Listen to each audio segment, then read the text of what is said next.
पुन्हा एक नवीन वर्ष, नवीन आशा, नवीन संकल्प आणि त्याचसोबतच तुम्हा सगळ्यांना या नव्या वर्षाच्या माझ्या नवीन अशा शुभेच्छा. Happy new year to all my YouTube family members की ज्यांनी मला आज इथपर्यंत आणून टेकवलं आहे.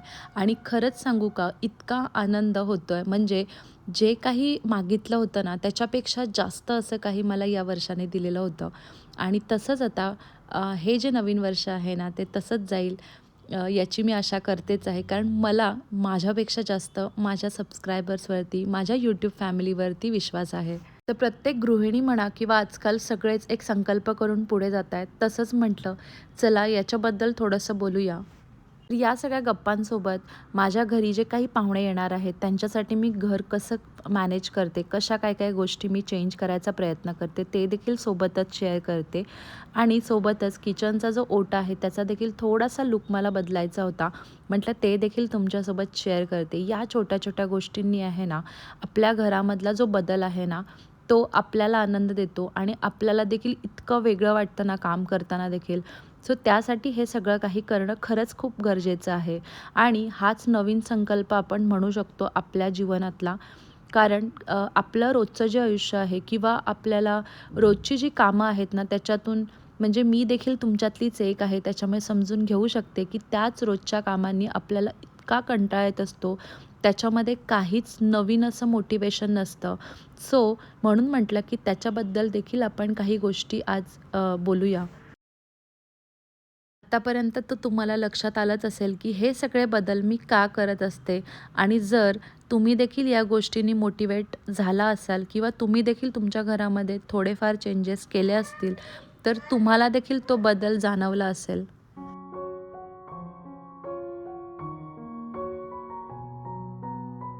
आपल्या गृहिणीच्या आयुष्यामध्ये इतके काय काय बदल असतात ना, की जर आपण आपला जर विजन बोर्ड ठरवला, तर तो एवढा मोठा होऊन जाईल. म्हणजे प्रत्येक टायमाला काहीतरी नवीन अशी गोष्ट आपल्या आयुष्यामध्ये होत असते, की ज्याच्यामुळे आपल्याला बरेच काय काय चेंजेस करायला लागत असतात. जसं की मी जर तुम्हाला माझी गोष्ट सांगितली, तर तुम्हाला विश्वास देखील बसणार नाही, अशी गोष्ट आहे. पूर्ण एवढा लॉकडाऊन उलटला, पण कधीच डोक्यात आलं नाही, की तेव्हा आपण यूट्यूब किंवा काहीतरी सोशल मीडियावरती स्टार्ट करावं, कारण ते कधीच डोक्यामध्ये आलंच नव्हतं. तसंच सेम लग्नाच्या आधीची जरी गोष्ट सांगितली किंवा लग्नानंतरची जरी गोष्ट सांगितली तरी जॉब करायचं हेच फक्त डोक्यामध्ये होतं. तसंच मी संदीपला सांगितलं होतं, की लग्नानंतर देखील मी जॉब करणारच आहे. आणि त्यांच्याकडून देखील असं काही मला रिस्ट्रिक्शन्स नव्हते, की करायचं किंवा नाही करायचं. तर जॉब करायचा हे देखील माझंच डिसिजन होता आणि जॉबनंतर नाही करायचा हा देखील डिसिजन माझाच होता. आणि या सगळ्यांमध्ये आपण म्हणजे प्रत्येक गृहिणी जी आहे ना ती वेगळीच असते असं म्हणू शकतो. आणि तसंच तिचा जो विजन बोर्ड आहे ना तो चेंज होत असतो. लग्नाच्या या 10 वर्षांमध्ये इतके सगळे बदल झालेले आहेत, की वर्षातून 2 जरी मी माझे विजन बोर्ड्स बनवले ना, तरी देखील कमी पडतील. इतके काय-काय बदल माझ्यामध्ये झालेले आहेत.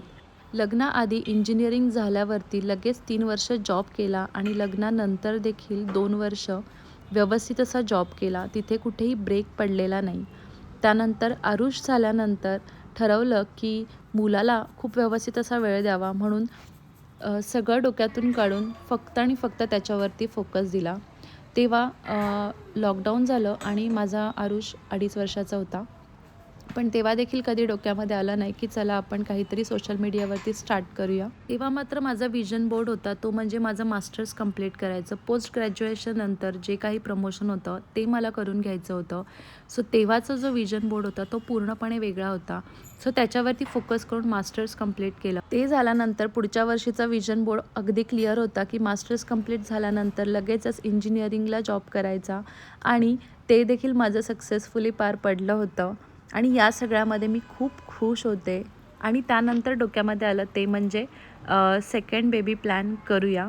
कारण कधीच डोक्यामध्ये आलं नव्हतं की मी सेकंड बेबी प्लॅन करेन. पण माहिती नाही का डोक्यामध्ये आलं आणि मग नंतर 2 गोष्टी ॲट अ टाईम लाईफमध्ये झाल्या. त्या म्हणजे संदीपचं इकडे ट्रान्सफर आणि मी त्याच टायमाला प्रेग्नंट होते. अशा ह्या 2 गोष्टी ॲट अ टाईम झाल्या होत्या.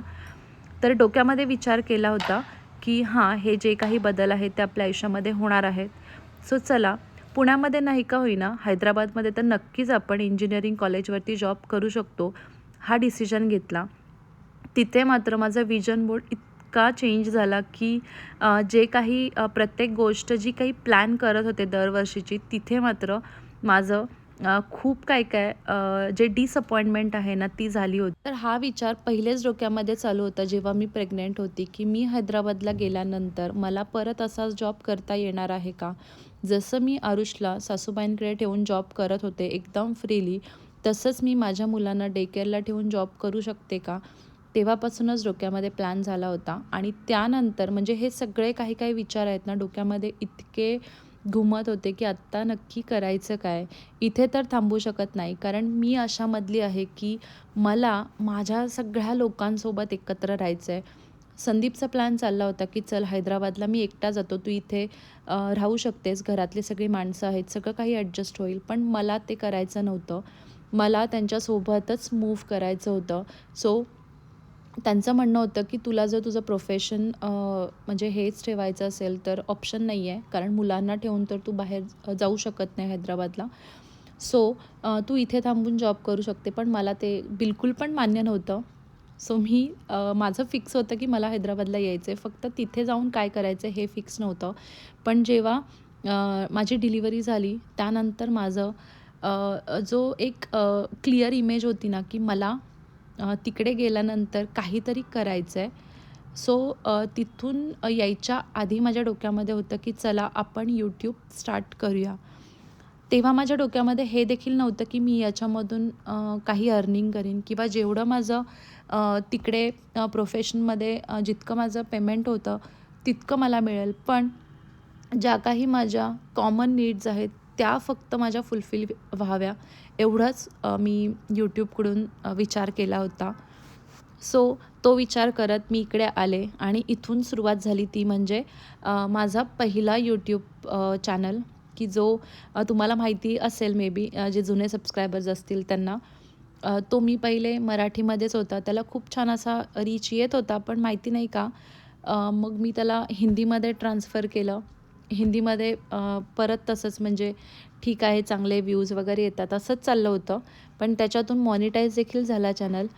पण जो पगार आला तो एक 3 महिन्यांनी मला पगार आला होता आणि हो, यूट्यूबचं असंच असतं. खूप कमी पगार येतो आणि खूप आपल्याला वेट करायला लागतो. सो तरी देखील मी खूप खुश होते कारण मी घरामध्ये थांबून काहीतरी करत होते. सो त्यामुळे मी ते कंटिन्यू केलं केलं आणि त्यासोबतच मला असं वाटलं की चला सेम आपण जे काही आहे ते मराठीमध्ये स्टार्ट करूया आणि त्या चॅनलकडे माझं बिलकुल पण लक्ष नव्हतं. माझा फोकस फक्त माझ्या हिंदी चॅनलवरती होता. पण बघता पहिली व्हिडिओ अपलोड केली आणि त्याच व्हिडिओला खूप छान असा रिस्पॉन्स आला. माझे वॉच अवर्स खूप लवकर कंप्लीट झाले आणि तसंच मग मी विचार केला की चला हा चॅनल आपला चांगला चालला आहे आणि आपले मराठी जे व्ह्युअर्स आहेत ते आपल्याला जास्त प्रेम देतात. सो मग मी माझ्या परत मराठी चॅनलवरती फोकस केला, जो की माझा 3 महिन्यामध्ये मॉनिटाईज झाला होता. जो मला हिंदी चॅनलला 7-8 महिने लागले होते. कारण एक जी आयडिया होती, की कसं चालवायचे किंवा काय करायचं त्या गोष्टी ऑलरेडी माहिती होत्या. त्याच्यामुळे त्याला मला जास्त खूप काही वेळ लागला नाही. या सगळ्यातून मला एकच गोष्ट सांगायची आहे, ती तुम्हाला लक्षात आलीच असेल, की जर तुम्ही सोशल मीडियाला अर्निंग प्लॅटफॉर्मवरून म्हणून पहिलेच जर बघत असाल आणि तुम्ही स्टार्ट करत असाल, तर तुम्हाला तुमच्या प्रत्येक पायरीवरती आहे ना, एक डिमोटिवेशन मिळेलच, नक्कीच मिळेल. सो तसं न करता आपण फक्त असं लक्षात ठेवायचं आहे, की एखादा बिझनेस स्टार्ट करताना तिथे आपल्याला जी इन्व्हेस्टमेंट करायला लागते ना, ती इथे करायला लागत नाही आहे आणि आपला जो काही कालावधी आहे ना, म्हणजे ड्युरेशन आहे ना, ते मात्र प्रत्येकाचं सेम नसतं. हे जर समजून जर आपण यूट्यूब स्टार्ट केलं, तर मात्र त्याच्यामधून तुम्हाला खूप काय मिळू शकतं. सो मला म्हणायचं आहे, की अर्निंग चा असा विचार न करता फक्त तुम्ही तुमचं जे पॅशन आहे, त्या पॅशनला सांभाळताय, हे असं विचार करून जर स्टार्ट केलं, तर नक्कीच तुम्ही सक्सेसफुल व्हाल, असं मला वाटतंय. कारण मी देखील याकडून काहीच अशी अपेक्षा केली नव्हती आणि खूप मोठी अशी बिलकुल पण अपेक्षा केली नव्हती.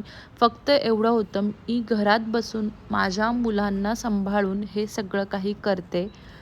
हेच फक्त डोक्यामध्ये होतं आणि त्याच्यातून मला थोडीफार माझ्यासाठी म्हणून काही करता येईल का, हीच एवढी अपेक्षा केली होती. आणि हो, त्याच्यामध्ये खरंच म्हणजे आत्ता मी इतकी खुश आहे, म्हणजे खूप जास्त अर्निंग नाही करत आहे. पण माझं जे पेमेंट होतं त्याच्यापेक्षा तरी डबल टिबल पटीने मी आत्ता करते आहे. 1-2 वर्षाचा कालावधी गेल्यानंतरची गोष्ट सांगते आहे मी.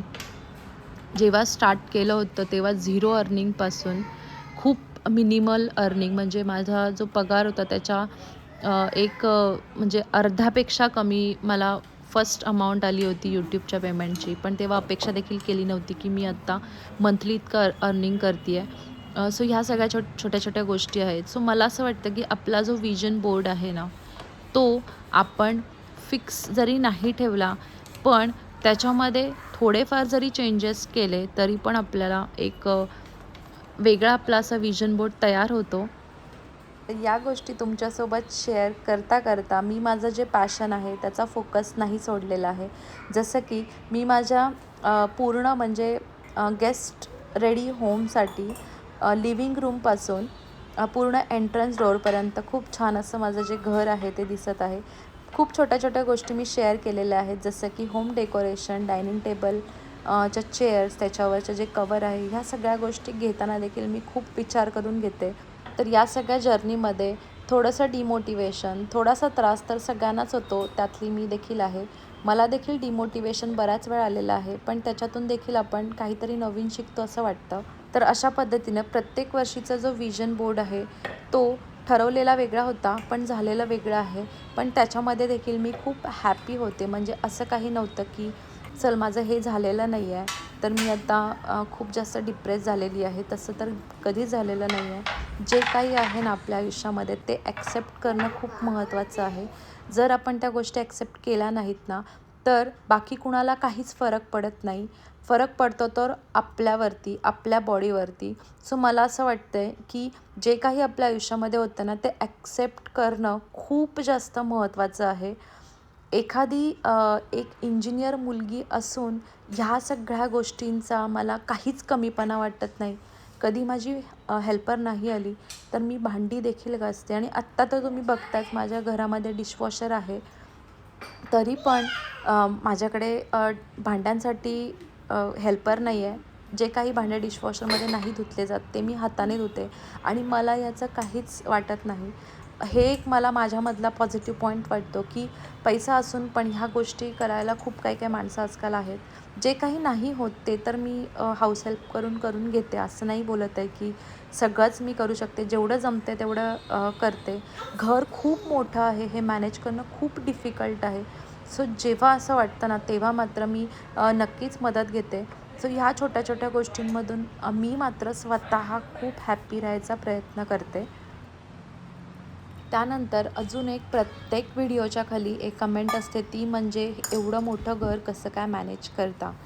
तर त्यास मी एकच उत्तर देईन, ते म्हणजे की या सगळ्यांची जर तुम्हाला आवड असेल, तर हे तुमच्याकडून नक्कीच होईल. आवड खरंच खूप महत्त्वाची आहे. एखादी गोष्ट जर मी माझ्या घरासाठी घेते आहे, तर ती माझ्याकडून मेंटेन होणार आहे की नाही, हा विचार केल्यानंतरच मी ती वस्तू माझ्यासाठी घेत असते. आणि तुम्हाला हे मी प्रत्येक व्हिडिओमध्ये सांगते, की वस्तू घ्यायच्या आधी त्या वस्तूचा ऑर्गनायझर मी घेत असते.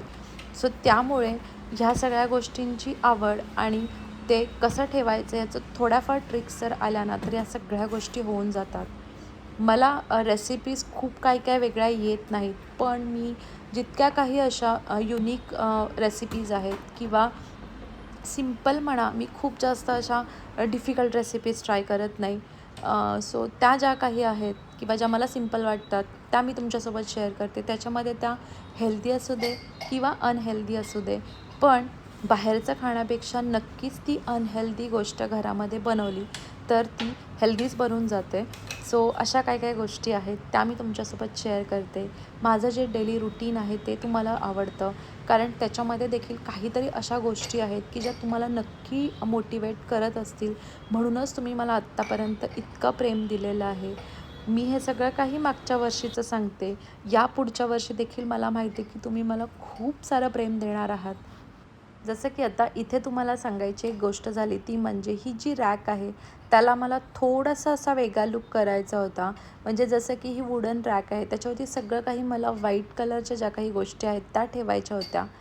सो ते माझा एक वेगळा प्रयत्न चालू होता की हे कशा पद्धतीने व्यवस्थित दिसेल आणि कसं नाही दिसणार हे बघत बघत खूप काय काय अरेंजमेंट्स मी इथे चेंज केलेले आहेत. आणि जेव्हा पण मी तुमच्यासोबत व्लॉग शेअर करत असते ना तर ह्या सगळ्या गोष्टी मी करत असते आणि त्याच्यातून जे काही चांगलं दिसतं ना ते मी तुमच्यासोबत शेअर करते. तर अशा काय काय गोष्टी आहेत की ज्या मला आज तुमच्यासोबत खूप छोट्या छोट्या गोष्टी आहेत त्या शेअर करायच्या होत्या. म्हणून मी ही जी काही अरेंजमेंट पहिली करत होते ते सगळं काही इथे तुमच्यासोबत शेअर केलेलं आहे. तर आज घरी पाहुणे येणार होते म्हणून म्हटलं चला किचनमध्ये देखील एक छान असं हे रूम फ्रेशनर ठेवावं. हे इतकं छान आहे म्हणजे ही जी परफ्यूमची म्हणजे रूम फ्रेशनरची जी बॉटल आहे ती मला खूप वर्ष जाईल एवढी आहे. सो फक्त त्याच्या स्टिक्स ह्याच्यामध्ये ओल्या करायच्यात आणि ह्या छोट्याशा अशा बर्नीमध्ये त्या ठेवून घ्यायच्यात. खूप मस्त असा स्मेल होतो. होम सेंटरमधून 700 रुपयाची वस्तू घेताना विचार केला नाही का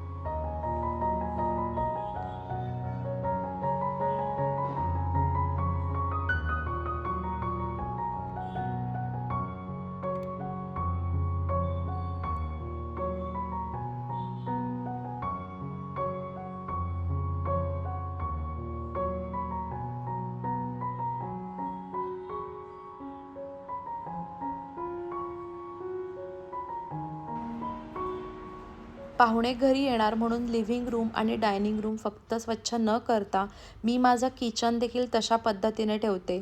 याचं एक वेगळं कारण आहे ते म्हणजे आपण ॲज अ गृहिणी किचनमध्ये तर येतच असतो. पाहुणे जरी घरी असतील तरी त्यांनी जरी आपलं किचन स्वच्छ आहे नाही आहे कौतुक जरी नाही केलं ना तरी ह्या गोष्टी आपल्यासाठी किती महत्त्वाच्या आहेत ते मी सांगते.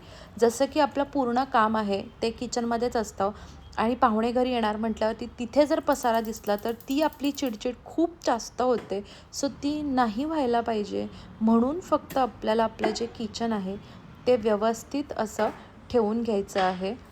सो ह्या छोट्या छोट्या गोष्टी ज्या आहेत त्या मी आज तुमच्यासोबत शेअर केलेल्या आहेत. आय होप तुमच्या देखील घरामध्ये जर कोण पाहुणे येत असेल तर या छोट्या छोट्या टिप्स ज्या आहेत त्या तुम्हाला नक्की युजफुल राहतील. आणि खरं सांगू का पाहुण्यांसाठी करण्यापेक्षा मला असं वाटते की हे आपण सगळं काही आपल्यासाठी केलं तर घरात आलेला पाहुणा हा इतका आनंदाने आपल्या घरातून जाईल आणि आपली देखील खरंच कधीच चिडचिड होणार नाही. सो या छोट्या छोट्या गोष्टी आहेत की ज्या मी फॉलो करते. मी आत्तापर्यंत एवढं काही पर्सनल किंवा या छोट्या छोट्या गोष्टी आत्तापर्यंत तरी तुमच्यासोबत शेअर केल्या नव्हत्या. पण आज न्यू इयर म्हणून काहीतरी वेगळं असं मला तुमच्यासोबत शेअर करायचं होतं की ज्यामधून तुमचा जो विजन बोर्ड आहे या वर्षीचा तो एक सेट राहावा किंवा त्याच्यामुळे किंवा तो विजन बोर्ड आपला सक्सेसफुल झालेला नाही आहे म्हणून आपण डिमोटिवेट होऊ नये ह्या सगळ्या गोष्टी मला आज तुमच्यासोबत शेअर करायच्या होत्या. सो माझ्या किचन ऑर्गनायझेशनपासून होम डेकोरेशनपासून मी तुमच्यासोबत काहीतरी छोट्या छोट्या अशा काय गोष्टी होईना का शेअर केलेल्या आहेत. सो आय होप तुम्हाला आजची जी व्हिडिओ आहे ना ती बोर वाटली नसेल. खूप काय काय गोष्टी ज्या आहेत त्या मी शेअर केलेल्या नाही आहेत पण जितकं काही मला माहिती आहे किंवा जे मला असं वाटतं की याच्याबद्दल मी थोडंफार काही बोलू शकते ते मी बोललेली आहे. तर ही आजची व्हिडिओ म्हटलं एखादी रेसिपी पण अशी एक स्वीट अशी रेसिपी तुमच्यासोबत शेअर करावी. म्हणजे जसं की आपण म्हणतो ना की जेवण झाल्यानंतर काहीतरी गोडधोड व्हावं तसं तसं आजचा हा व्लॉग आहे तो मी म्हटलं चला आपण स्वीट डिशपासून एंड करूया. म्हणून म्हटलं चला एकदम 2 मिनटं पण लागत नाही या डिशला कंप्लीट करायला. ही अशी स्वीट डिश मी तुमच्यासोबत शेअर केलेली आहे. बरं ही माझी स्वतःची नाही आहे मी अशीच कुठेही बघून तुमच्यासोबत शेअर करते.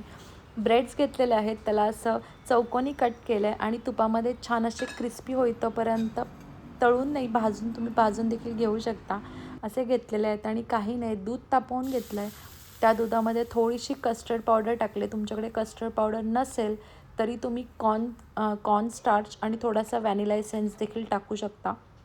माझ्याकडे मी स्पेशली या डिशसाठी कस्टर्ड पावडर मागवलेली होती. सो ती घेऊन थोडंसं मेन म्हणजे तुम्हाला दुधामध्ये ती थोडीशी छान अशी मिक्स करून घ्यायची आणि मग या उकळत्या दुधामध्ये टाकायचे. आणि हो, मी देखील फर्स्ट टाईम ट्राय करत होते, तर माझी बिघडलेली आहे, पण टेस्ट खूप छान लागली. जेव्हा आपण ही कस्टर्ड पावडर दुधामध्ये मिक्स करतो आणि नंतर उकळत्या दुधामध्ये टाकताना आपल्याला तिथे देखील खूप व्यवस्थित असं मिक्स करायचं आहे, नाहीतर मग ते पावडरचे जे गठ्ठे आहेत ते राहतात. लम्स नको राहण्यासाठी तुम्हाला टाकताना देखील त्याला थोडंसं फटाफट असं स्टर करून घ्यायचं आहे. मी देखील खूप वेळ हे करत होते, म्हणजे जरी डिश आपली बिघडली तरी त्याला आपल्याला कसं सुधारता येतं आहे ते मी करून घेतलेलं आहे. सो अशी आपली आजची जी व्हिडिओ आहे ती स्वीट डिशपासून एंड होत आहे. आय होप तुम्हाला आजची व्हिडिओ आवडली असेल आणि परत एकदा माझ्या सगळ्या यूट्यूब फॅमिलीला नवीन वर्षाच्या खूप खूप शुभेच्छा. तुमचं देखील हे वर्ष खूप छान आनंददायी जाऊ अशी मी ईश्वरचरणी प्रार्थना करते आणि आजचा हा व्लॉग इथेच एंड करते. भेटूया अजून एका नवीन व्हिडिओमध्ये. तोपर्यंत तुमची काळजी घ्या. Take care and bye.